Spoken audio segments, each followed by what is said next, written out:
বাগেরহাটে 4টি সংসদীয় আসন বহালের দাবিতে নতুন কর্মসূচি ঘোষণা করেছে সর্বদলীয় সম্মিলিত কমিটি।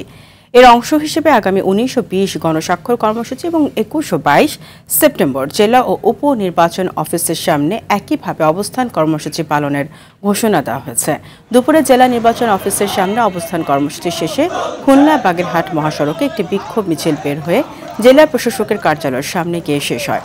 সেখানে সর্বদলীয় সম্মিলিত কমিটির কো-কনভেনশনার MS সালাম এসব কর্মসূচি ঘোষণা করেন।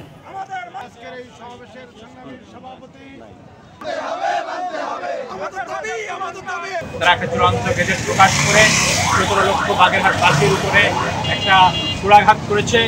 এই আঘাতের ফলে বাগেরহাটবাসী ফুটে উঠেছে। এই আঘাতটা ছিল বাগেরহাটবাসীর জন্য অনাকাঙ্ক্ষিত। 4টি আসন পুনর্বহাল করতে হবে, তা না হলে আমরা এমন কর্মসূচি দেব, প্রয়োজন হলে আমাদেরকে গ্রেফতার করুন, কারাগারে নিন, তারপরে আমাদের আসন ফিরিয়ে দিন। তা না হলে আমরা রাজপথ থেকে কখনো ঘরে ফিরে যাব না।